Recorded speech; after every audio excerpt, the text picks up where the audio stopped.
Hello everyone, it is Shadow here with Shadow Gaming, here to present you guys 3 different priest videos. Today we're going to be doing the Shadow Priest guide with special guest Eek the Cat. Go ahead and introduce yourself, Eek, for the viewers. Hello everyone, I am a cat. There you go, man of very little words. So today we're going to be focusing, as I said, on the Shadow Priest guide. You guys may see right now I have his talent page open. Let's completely avoid the talents for just a few minutes and go into what your stat priorities will be for a Shadow Priest. Like, what is the hit you need, the crit, the mastery, all of those fun details for the viewers. Okay, starting off for the stat priority, your number one stat, of course, it would be intellect. You want pretty much as that as you can get. Next up would be hit rating until or not 50, but 15%. Reaching the hit cap is not obscenely important, but it is recommended. Invest in slot and gear. You're likely not going to be fully at the hit cap, but you'll need 4,760 um, hit rating as a human or Draenei, and 5,100 otherwise to reach the cap. Next after that will be haste. Um, Haste until you reach your soft cap, um, which is 24, basically 25% haste. Um, for goblins, um, you would need 7,584 haste. For non-goblins, you would need 8,085 to reach your soft cap. What the haste soft cap, it gives you a second additional tick of Shadow Word Pain and a second additional tick of Devouring Plague. It is pretty important to reach these haste plateaus as Shadow. Even if you have to lose intellect, you can lose up to around 400 intellect to gem for purely haste in order to reach these plateaus without losing any DPS. Um, After haste, crit becomes more valuable, and mastery um, is your worst stat. You always want to reforge away from mastery, pretty much. Um, so basically, goes intellect, hit until the cap, haste until the soft cap, crit, then haste again, and then mastery last. Okay, now let me ask you a question on the hit frontier. I know that Spirit also converts into hit rating for a Shadow Priest. Would you want to get a piece that has Spirit and hit or Spirit and haste on it, or would you rather get it with just hit and haste? Shadow Priest is always going to prefer Spirit. Spirit piece is always going to be better, just because it gives you a minimal amount of mana regen along with it. Plus, if you're human as well, you get the human spirit, which grants you extra spirit from your gear. So your mileage will go further with spirit. If you have a piece of gear that say hit haste, um, you would if you didn't have anything better to reforge it to, you would want to reforge your hit to spirit. And that is purely for humans to reach the hit cap a little faster, correct? No, that is for all races. Um, you know, um, like if you actually need the hit from the hit piece to reach your hit cap, you would still want to reforge your hit to spirit if possible. Just humans get extra benefit from the spirit. Right, so this just makes it kind of double dipping, and you get the extra mana regen regardless. Yes. I see. So at one point, well, why would you reforge haste before, well, haste? Why would you rather get haste before anything else after you reach the hit cap? Why not mastery or crit? I would assume those would be pretty valuable stats as well, rather than just pure haste to the soft cap. Well, haste does a lot of things for you. Number one, it makes all your spells cast faster, which it's not going to do much for you in say a burst situation, just casting faster. The reason haste is so valuable is because it allows you to cast more spells over the course of an encounter. Um, like let's say you reach your haste soft cap at roughly 25% haste. Roughly, basically, what that means is over the course of a 5-minute encounter, you would be able to cast 25% more spells. Um, Now, going into why you want to reach the soft cap is because you get additional ticks of your dots, especially your your Shadow Word Pain, and especially your Devouring Plague, which is one of your main sources of damage. So, yeah, it's very important to reach those haste plateaus for Shadow. Now, after you reach the 25% haste, or the 8,085 haste rating, critical strike does become more valuable. And I would assume the crit is just more valuable due to the fact that the more often you crit, the higher your DPS will be, and it will continue in that fashion, correct? That is correct. Once you reach the haste plateaus, there the soft cap, the the next available plateau is so far out of reach that the extra critical strike chance would be more valuable to you, because the main reason you want the haste is to get the extra ticks of your dots. All right, and I know that they did change Devouring Plague, which we'll touch on here in a few minutes, but I know they did change it to where you need 3 Shadow Orbs to cast Devouring Plague versus how it was before, where you just continuously refreshed it. Yeah, well, you don't. It doesn't require 3 shadow orbs to cast it. You can cast it. It requires a shadow orb. It uses all your shadow orbs when you cast it. Um, but it's definitely most effective to use at 3 shadow orbs.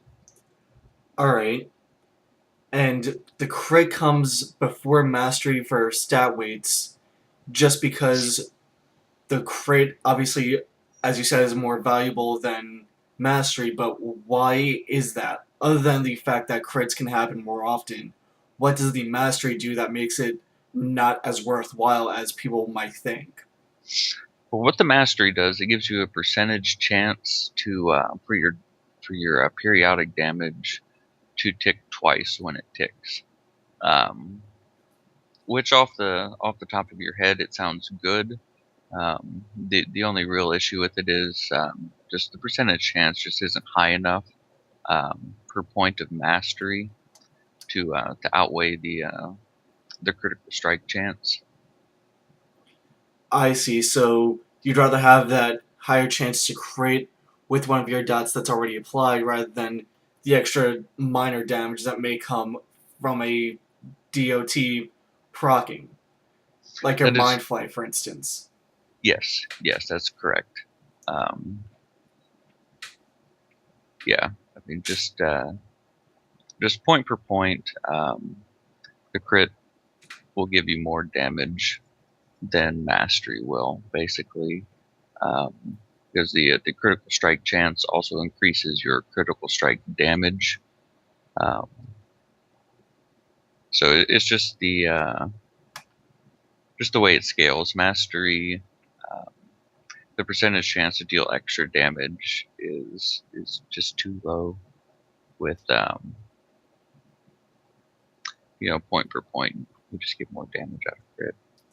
Alright, sounds good on that frontier. Now let's jump real quick into the talent points. I see here, we've got from level 15 all the way down to 90. Let us go from top to bottom on the talent tiers. Why do you pick these things, and why don't you pick the other ones? Let's Okay, start off with Psyfiend, for instance. I'm sorry for cutting you off, by the way, but let's start with Psyfiend, and why not get Void Tendrils or Dominate Mind instead? well, the first talent tier, it's all about crowd control. Um, all of these options are viable at some point. Um, the Fiend is the most useful most often, um, which is why I've taken it here as the default. Basically, it just summons a little shadowy figure here that will constantly cast fear for the duration on a single target. Um, and it prefers anything attacking the priest. So, I mean, it's basically just a second fear that, That you don't have to worry about, pretty much. yeah, pretty much. It's on a pretty short cooldown, which is nice. Um, so, I mean, all these talents they really depend on the situation. Like going into the first talent, there's Void Tendrils. It's basically an area of effect root. Um, it's got a 30-second cooldown. It lasts for 20 seconds. This will be useful for encounters like on Elegon, um, when you're grouping up all the ads and what have you. Um, I see. So they're more of a situational thing versus mandatory thing. yes, yes. I mean, it for most PvE encounters, it really doesn't matter what you pick. Of course, there are going to be some fights where some of these are more valuable than others, like yeah, so you got the Void Tendrils, which is an AoE root. Uh, so, I mean, depending on your group makeup and what the fight would entail, you may or may not want that, or the Scythe. Um, the Dominate Mind, it can be very useful in certain situations. It's definitely more situational than the other talents, because the Dominate Mind is basically the old crowd, The old mind control, pretty yes, much. the old mind control, yes, with it's got a 30-second, it's got a cooldown on it now. Okay. And I see it less. Well, it's only 30 yards maximum, and it's a 2.39 second cast, which I think that goes based off of my haste. But it does cost. It says 6,000 mana versus the 12,000 of the other two. Yes, yes. Like the mind control, it's very very situational in PvE combat, but there are situations where it could be useful. There isn't really anything in this tier. Um, it could be very useful for say challenge mode dungeons. Right now, if you got a really strong mob that you can crowd control, you can use the dominate mind. But the big thing about the dominate mind is that it also takes you out of the combat as well. So I mean, it's very situational, but it does really shine in the situations where it's viable. Alright, now let's move down to the level 30 tier. We've got Body and Soul, Angelic Feather, and Phantasm. Okay, this tier is all about movement. The body and soul, what it does when you cast Power Word Shield on a target or Leap of Faith, it increases the target's movement speed by 60% for 4 seconds. Um, I usually take this one by default, just for my own personal use in getting around. Um, it's basically it's a more controlled um, way of getting around the battlefield, pretty much. You're in direct control of it, and it's it's highly useful for pretty much any encounter. The angelic feather, on the other hand, the way this works is you place feathers on the ground at a target location. So you press the button, a little target and reticule comes up, and you can place them. You can place up to 3 at a time, and and the feathers recharge once every 10 seconds. These are on the global cooldown, so I mean it kind of takes some time to set up. These can be very useful at times, like in times where you need to. Needs to get across the battlefield or help somebody else who might Yes, be too far away. yes, I see. yeah. It's definitely more situational than the body and soul, but it still does have its uses. The phantasm, that's more of a PvP talent. When you fade, you remove all movement impairing effects from yourself. You become untargetable by ranged attacks, and your movement speed's unhindered for 3 seconds. While it's more for PvP, I'm not going to say it's useless in PvE. Um, It has its minor uses in PvE versus the other two, though. yes, I see. So you'd rather get Body and Soul or Angelic Feather above the Phantasm if you necessarily have to. yes, yes. In a default situation, you're probably not going to go for Phantasm. There would have to be some kind of special boss mechanic or something to really make it viable outside of the PvP environment. Alright, let's go down to the level 45 tier, I believe it is. You got From Darkness Comes Light, Mindbender, and Power Word Soulless. What exactly do these entail for a Shadow Priest? Okay, starting off with From Darkness Comes Light. What this does, the periodic damage from Vampiric Touch has a chance to cause your next Mind Spike to not consume your dots, and it deals additional damage. This can stack up to 2 times. Um, by default, the majority of the time, this is going to be the best talent you can pick in this tier.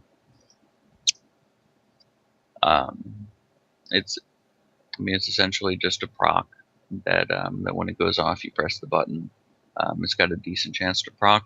The more targets you are currently dotting up, the higher chance it has to proc. The more often it will proc. In most encounters, this is going to be the go-to talent. The second talent is the Mindbender.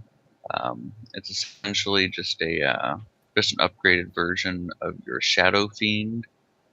Um, That's essentially all it is. On a lower cooldown, it will do more overall damage than the regular Shadow Fiend on a 3-minute cooldown, but it doesn't really deal quite as much damage as Shadow Fiend in one go. Um, So the three Mindbenders, if you were to get them all off as the cooldown came up, would equal to just about the same damage as a normal Shadow Fiend. Am I correct in that assumption a little bit? no, no, it'll be slightly more damage than the regular Shadow Fiend.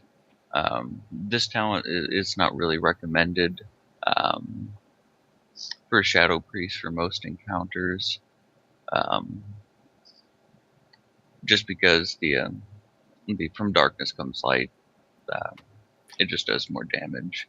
It's more valuable. So Alright. And now Power Word Soulless. this one's a fun one. I'm going to tell you for Shadow Priest, just stay away from this one. It's a real pain. As Shadow, it turns into the Shadow Word Insanity. What this does, it consumes your Shadow Word Pain on the target um, to deal a decent amount of shadow damage to the target. But the caveat to that is you can only use it while Shadow Word Pain has less than 5 seconds remaining. So this talent, it requires a lot of micromanagement, um, and it's just generally not as good damage wise as From Darkness Comes Light. Um, So I would, unless just the talent, the encounter requires like some kind of burst damage when the target is low or what have you, I would just recommend staying away from this talent. Alright, and let's see here. We've gone through level 15, 30, 45, and now 60.